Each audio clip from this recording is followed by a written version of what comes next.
சிறந்த இயக்குநராக பெயர் பெற்றவர். சிறந்த நடிகராக சமீபத்திய படங்களில் தன்னை அடையாளப்படுத்தி வரும் எம்எல்ஏ, எம்பி, சிஎம் படங்கள்ல சொல்ற இயக்குனர் ஆர்.வி. உதயகுமார் அவர்களை பேச அழைக்கிறோம்.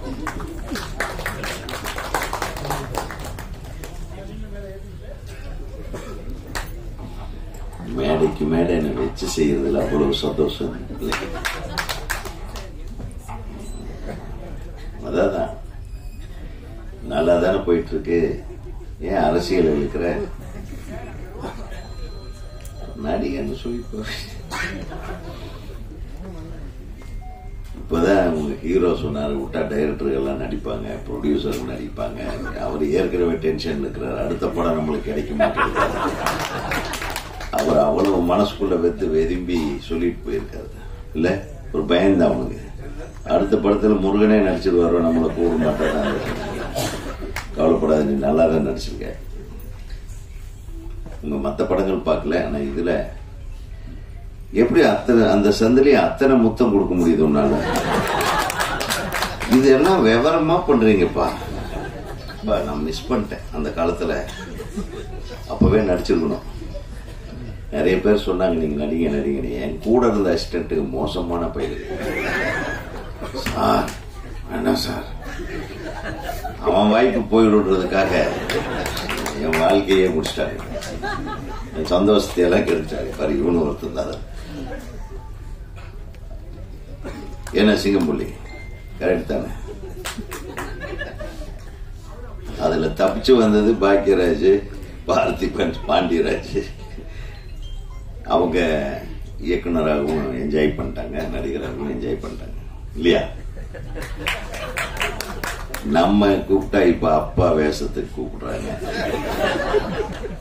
ஏய், நான் இன்னும் கொஞ்சம் யங்குடா. எம்ஜிஆரே 42 வயசுல தான் ஹீரோ ஆனாரு. பெரிய பெரிய ஹீரோக்கள் எல்லாம் என்னை விட வயசானவங்களா இருக்கிறாங்க. என்ன ஏன்டா ஹீரோ ஆக்க மாட்டேன்றீங்கன்னு நேத்து ஒருத்தர் கதை சொல்ல வந்தாரு. அவன் டென்ஷன் ஆயிட்டான். சார், நீங்க நடிப்பீங்களா மாட்டீங்களா? இல்ல, எனக்கு இப்ப ஹீரோவா நடிக்கலான்னு ஒரு ஆசை வந்திருக்கு. நல்லா ஃபைட் பண்ணுவேன், நல்லா டூயட் பண்ணுவேன். பரிவுரு பண்ணாரு அந்த வேலையெல்லாம் எல்லாத்த விட நல்லா பண்ணலாம். வாய்ப்புகள் தான் கிடைக்க மாட்டேங்குது.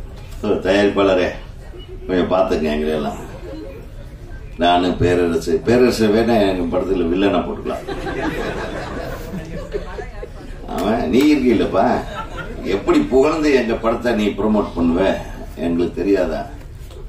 ஆக ஒரு மிகச்சிறந்த ஒரு படம். ரொம்ப நாள் கழிச்சு ஒரு பிளசண்டான 2 சாங் 3 சாங்கும் பார்த்தேன். அது ஒரு சாங் மிரட்டிடுச்சு. முதல் சாங்கே வந்து நம்மள அப்படியே இன்னும் நம்ம தமிழ் சினிமாவோட உயிர் இருக்கு, அது இருக்கு அப்படின்ற ஒரு இது வந்துருச்சு. அது இதுன்னு பேசினா நீங்க உங்க இஷ்டத்துக்கு ஃபில்அப் பண்ணிக்கங்க. சூப்பரா இருந்துச்சு. சோ முருகன் சாதாரணமான ஆள் இல்ல. யாரு டைரக்டர் திருவண்ணாமலைய கிரிவலம் வந்து என்னென்ன திங்க் பண்ணிக்கிறான்னு தெரியுது. கிரிவலத்தை விட அதிகமா இவரை சுத்தி வளம் வந்த ஆளு. 2 பேர் சொல்லிட்டாங்க மாத்தி மாத்தி. கிரிவலன்னு டைட்டில் வச்சிருக்கலாம், பார்க்குன்னு டைட்டில் வச்சிருக்க. நிச்சயமா இந்த பார்க்கு நிச்சயமா நல்ல நறுமணம் கமலும், நல்ல பூக்கள் மலரும், வெற்றி மலர்களை மலர் வைக்கும் ஒரு பார்க்காக இருக்கும் என்ற ஒரு நம்பிக்கை எனக்கு இருக்கு. ஏன்னா இதுல எல்லாருமே சிறப்பா இருந்தது. ஒரு படத்துல செகண்ட் ஹீரோயின் வந்து இந்த கன்னட குயில் தமிழில் இசைத்தால் எப்படி இருக்குன்ற மாதிரி. எங்க பாப்பா ನೀನ್ ಹೆಸರೇನು? ಲೀಮಾರೆ. ಸೂಪರ್. ಅಂದ್ರೆ ಏನು ಅರ್ಥ? ನನಗೆ ಅರ್ಥ ಆಗಲಿಲ್ಲ, ಗೊತ್ತಾಗಲಿಲ್ಲ. ಅಂದ್ರೆ ಏನ್ ಮೀನಿಂಗ್?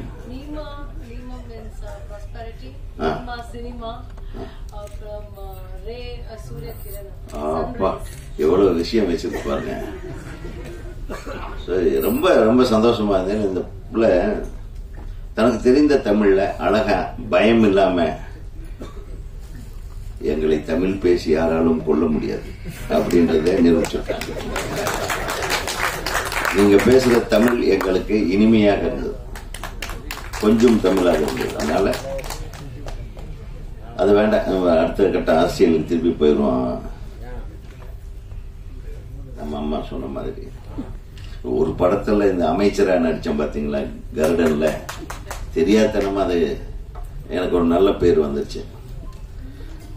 இதுதான் சமயம்னு இன்னொரு டைரக்டர், எங்க சங்கத்தோட துணைத் தலைவர், இணை செயலாளர், அவர் கூப்பிட்டு என்ன சிஎம் ஆக்கிட்டார். போன படம் தான் மினிஸ்டர், அடுத்த படத்துலயே சிஎம்மா. சோ அதை வச்சு அவங்க கலாட்டா பண்றாங்க. சோ இந்த மாதிரி சினிமாவில் இப்படி ஒரு வியாதி இருக்கு தெரியுமா, ஒருத்தர் மினிஸ்டராவோ இதாவோ நடிச்சா அடுத்தது எம்எல்ஏ, இதே வேலையா போயிடும் நம்மளுக்கு. சோ அதை மாத்துங்க. நீங்க எல்லாம் சொல்லி அடுத்தடுத்து எனக்கு வேற மாதிரி கேரக்டர்களை வாங்கி கொடுங்க என்னுடைய பத்திரிகை நண்பர்கள். அப்புறம் ஹீரோயினை பார்த்த உடனே உண்மையுமே நல்ல லட்டு மாதிரி, ஒரு லட்டே டான்ஸ் ஆடுற மாதிரி இருந்துச்சு. ரொம்ப அழகா பண்ணியிருந்தீங்க, ரொம்ப பியூட்டிஃபுல் எக்ஸ்பிரஷன். அந்த காதல் மொழிகள் விழிகளில் பேசுவதாகட்டும், இவருடைய வரிகள், இந்த நம்ம கவிஞர் ராசு, அவர் இந்த முதல்ல இருந்தே இந்த பொண்ணை பார்த்துட்டே இருந்திருப்பார் போல இருக்கு. அவர் பாட்டு எழுதுறதுக்குன்னு ஒரு இன்ஸ்பிரேஷன் இருக்கணும், இல்லைன்னு எழுத முடியாது. இவரு பயங்கரமான ஆளா அப்படியும் எழுதியிருக்காரு. இன்ஸ்டாகிராம் ரேஞ்சில் ஆரம்பிச்சு இதுல நீ நடந்த இந்த ஃபர்ஸ்ட் பல்லவி ஃபர்ஸ்ட் லைன் நல்லா தான் இருந்தது. மண்ணெல்லாம் பொண்ணாகும், நீ நடந்த மண்ணெல்லாம் பொண்ணாகும். முட்டை இப்பவே எழுதிடும். ஆக மொத்தம் எங்களுக்கு எல்லாம் ஆப்பு வச்சிட்டீங்க. அப்பப்போ ஒவ்வொருத்தர் கூப்பிட்டு இருக்காங்க. என்ன வேலை கொஞ்ச நாள்ல நிறைய பேர் எனக்கு பாட்டு எழுத கூப்பிடுறாங்க. சிச்சுவேஷன் சொல்ல போனா ஐட்டம் சாங் சார், நேத்து தான் ஒண்ணு எழுதுனேன், திருப்பி அதே மேட்டர் எப்படிடா எழுதுறது. சோ இப்போ அந்த ராவாலி சாங் வந்த கடைசியில இப்போ நம்ம அரண்மனையில ஒரு பாட்டு வந்ததுல அவங்க கொலை கொலையா வந்திருக்காவா, இதெல்லாம் வந்துருச்சு. எல்லாமே அந்த மாதிரி பாட்டு கேட்கிறாங்க. நல்ல விஷயம். தமிழ் சமுதாயம் இந்த மாதிரி பாடல்களை கேட்டு உறங்கிக் கொண்டிருக்கும் இளம் உள்ளங்கள் எல்லாம் நல்ல சந்தோஷமா குதூகலிக்கும்படியான ஒரு விஷயத்தை இந்த படத்திலும் செய்திருக்கும் என் அன்பு தம்பி முருகனுக்கு வாழ்த்துக்கள். ஏன்னா அது தேவை இன்னைக்கு. முதல்ல அன்பு செல்லியன் வேற சத்தம் போட்டு சொல்லிவிட்டார், 400 கோடி என்னங்க ஐயா பண்றீங்க. அதெல்லாம் 400 கோடிக்கும் படம் எடுக்கலாம், 4 கோடிக்கும் படம் எடுக்கலாம், 40 கோடிக்கும் படம் எடுக்கலாம். வெற்றி பெறுவதற்கு அந்த படத்துல என்ன இருக்கணுமோ அது இருந்தா மட்டும்தான் வெற்றி பெறும். வேற எந்த விஷயம் இருந்தாலும்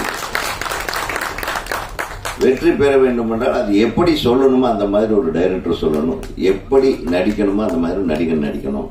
ஒரு திரைக்கதை, கதையை விட இன்னைக்கு திரைக்கதை தான், இன்னைக்கு இல்ல என்னைக்குமே திரைக்கதை தான் முக்கியம்.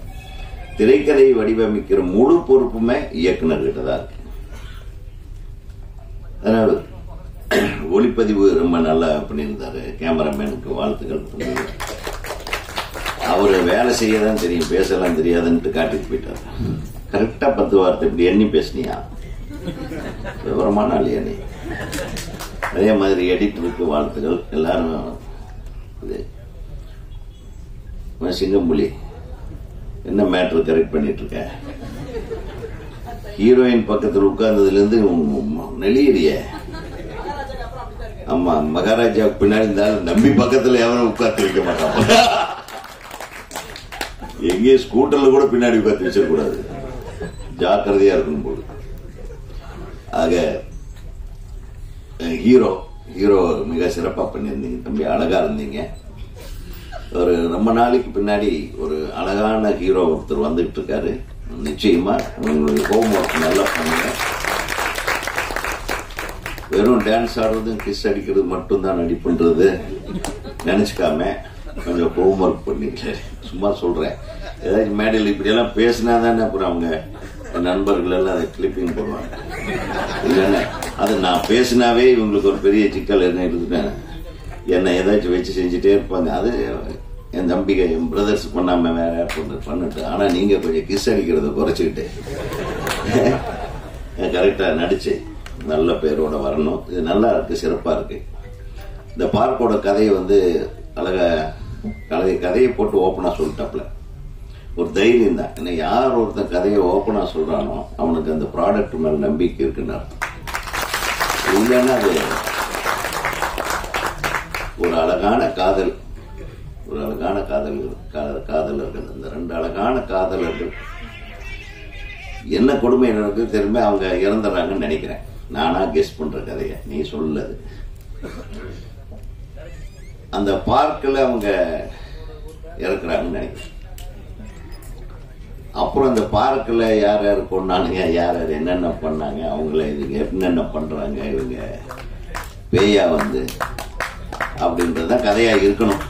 அப்படி இருந்தா ஓகே, அப்படி இல்லாம இருந்தாலும் ஓகே. ஏதோ வித்தியாசமா சொல்லு. அது மிகச்சிறப்பா இருந்தது. எல்லா காட்சிகளுமே ட்ரெய்லர்ல பார்த்த ஒவ்வொரு விஷயமுமே வித்தியாசமா இருந்தது.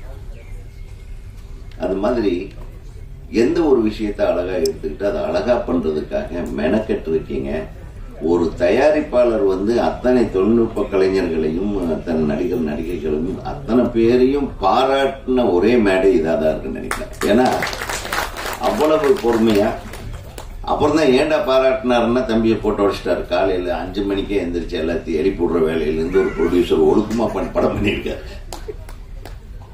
ஒரு 5 நிமிஷம் கூட யாரையும் வேற மாதிரி திங்க் பண்ண விடல படத்தை தவிர.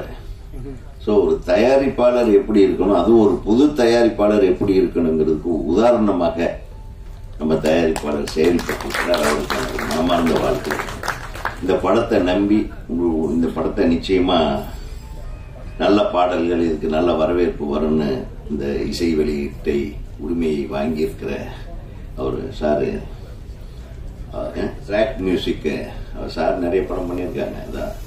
So I am very thankful to you. ஏன்னா இந்த மாதிரி புதியவர்கள் எடுக்கிற படத்தை என்கரேஜ் பண்றது மூலமா அடுத்தடுத்து படம் தயாரிக்கிற நம்பிக்கையை நம்ம வந்து மக்களுக்கு ஊட்டணும். அப்புறம் சொன்னாங்க நிறைய பேர் பாத்தீங்கன்னா, இப்ப இங்க இருக்கிறவங்க யாருமே, பெரும்பாலானவங்க இந்த பத்திரிகையாளர்கள் தவிர யாருமே நாங்க இந்த 400 கோடி படத்துக்கு ஃபங்க்ஷனுக்கெல்லாம் எங்களை கூப்பிட மாட்டாங்க. நம்ம அந்த கேட்டகரியிலேயே கிடையாது. நாங்க இல்ல மாற்றுவோம்ன்றது இல்ல சார், மாறுவது வந்து இயற்கை, மாற்றம் என்பது இயற்கை.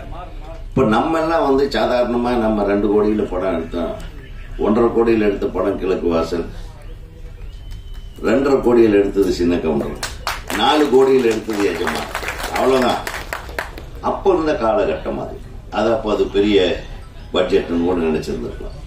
பட் அதையெல்லாம் குறை சொல்ல முடியாது. பட் பொதுவாகவே நாங்க என்னன்னா, இந்த மேடையை பொறுத்தவரையிலும், இந்த இடத்தை பொறுத்தவரையிலும் எளிமையாக ரொம்ப கஷ்டப்பட்டு ஒரு இந்த திரைத்துறையில் ஏதாச்சும் சாதிக்கணும்னு வழி தெரியாமையோ வழி தெரிஞ்சோ வந்த கடிச்சில கொஞ்சம் மாட்டிக்கிட்டோ வந்த கடிச்சில சுகமாகும்.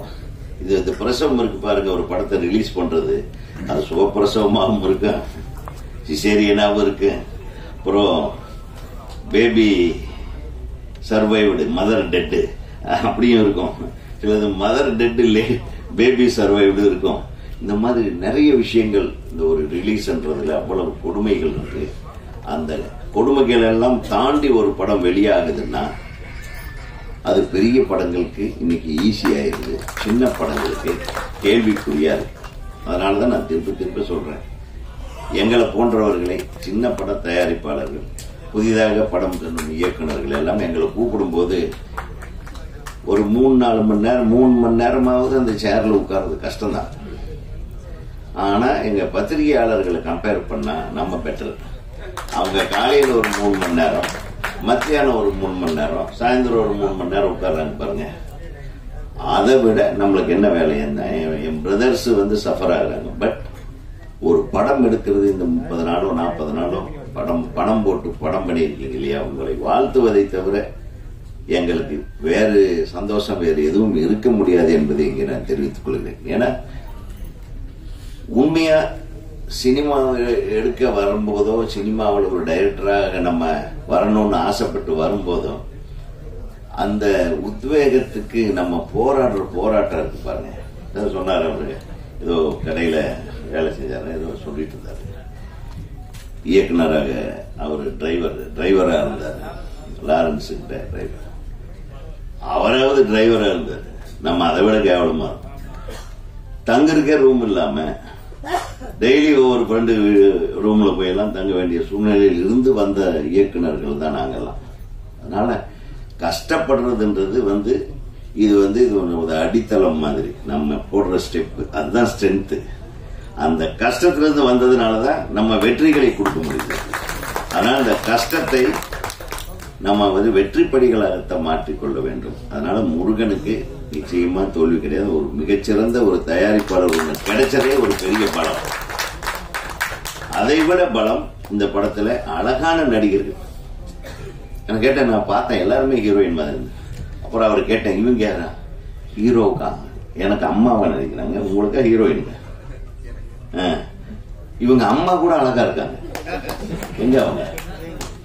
ஜெயந்த் சூப்பர். நான் அவங்க முன்னாள் ஹீரோயினோ அப்படின்னு நினைச்சேன். வாழ்த்து.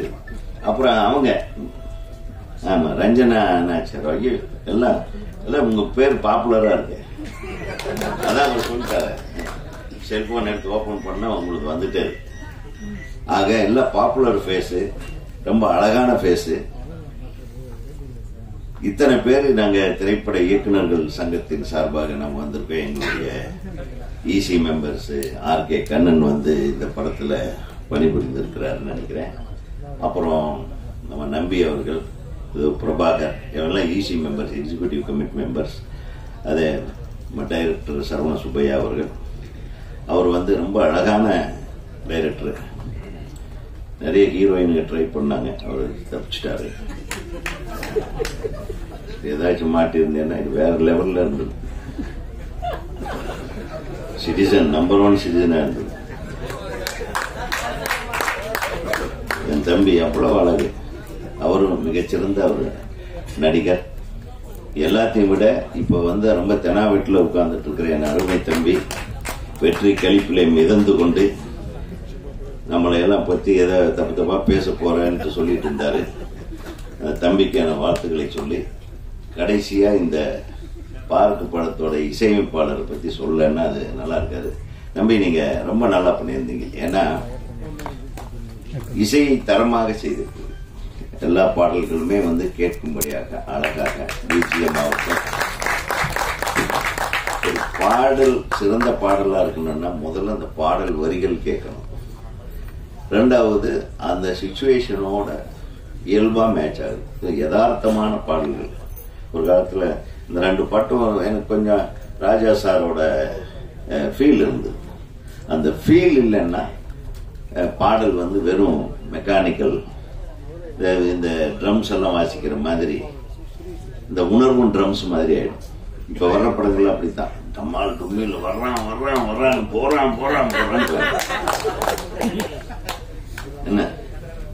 அதனாலதான் இன்னைக்கு நம்ம ஏதாச்சும் திடீர்னு பக்கத்துல ஒரு 4-3 மரம் என்னடா நம்ம பாட்டு வருதுன்னு பார்த்தா அவன் செல்போன்ல வந்துட்டு இருக்கு. நம்மளை சுத்தி இந்த தொல்லைகள், நம்ம எழுதின பாட்டே வந்துட்டு இருக்கு பாருங்க. எவ்வளவு சந்தோஷமா இருக்கு தெரியுமா? அது உணர்வு கலந்த பாடல்களாக இருந்தால் மட்டும்தான். நீங்க தயவு பண்ணி நீ மியூசிக் போடும்போது உணர்வு கலந்த இசையை கொண்டு வா. உணர்வு இல்லாத இசை, செயற்கைத்தனமான இசையை இனிமேல் செஞ்சிடாதீங்க. ஏஆர் ரஹ்மான் ஆகட்டும், இளையராஜா அவர்களாகட்டும், அதே மாதிரி எம்எஸ்வி அண்ணன், விஸ்வநாதன் ராமமூர்த்தி அவர்கள், அதே மாதிரி கேவிஎம் அவர்கள், பழைய பாட்டால் எடுத்தீங்கன்னா என்ன ஃபீல் அது. அந்த ஃபீலிங் இல்லைன்னா இதில் உயிர் இல்லாத பாடல்கள் இருக்கு நிறைய. இன்னைக்கு வர்றதெல்லாம் உயிர் இல்லாத பாடல்கள். சும்மா போட்ட உடனே நங்கு நாடி நரம்பெல்லாம் இழுத்துக்கிட்டு சப்புக்குன்னு இழுப்பானுங்க. அதோட கட்டு திருப்பி வீட்டுக்கு படுத்து தூங்கிடுவேன். அதனால ஒரு மனித உணர்வுகளுக்கு உண்டான இசையை அது கொடுத்தாதான் அதுல வரிகள் அழகா விடும். ஒரு நல்ல டியூனுக்கு தான் நல்ல வரிகள் எழுத முடியும். அதனால தப்பிட்டீங்க கவிஞரை. ஒரு நல்ல மியூசிக் டைரக்டர்னால நீங்க தப்புனீங்க, ஆனா புகுந்து விளையாடிட்டீங்க. வீட்டுல எல்லாம் கேட்டாங்களா? கசகசான்னு கொஞ்சம் எழுதியிருந்தீங்களா? அதனால கேட்டேன்.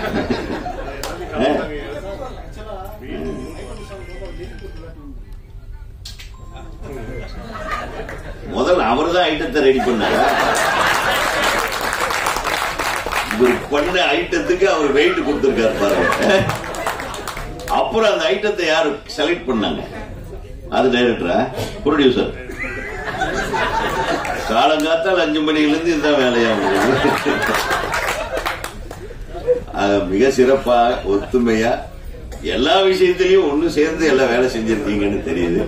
தமிழ்நாடு திரைப்பட இயக்குநர்கள் சங்கத்தின் சார்பாக உங்களுக்கும் இயக்குனருக்கும் அனைத்து தொழில்நுட்ப கலைஞர்களுக்கும் அனைத்து உதவி இயக்குநர்களுக்கும் அனைத்து நடிகர் நடிகைகளுக்கும் தமிழ்நாடு திரைப்பட இயக்குநர் சங்கத்தின் சார்பாக எனது மனமார்ந்த வாழ்த்துக்களை தெரிவித்து விடைபெறுகிறேன். ஒரு பாட்டு அதோட வரிகள் எவ்வளவு பெரிய தாக்கத்தை உண்டாக்கி இருக்கு பாருங்க படம் ரிலீஸ்க்கு முன்னாடியே. வாழ்த்துக்கள் சார்.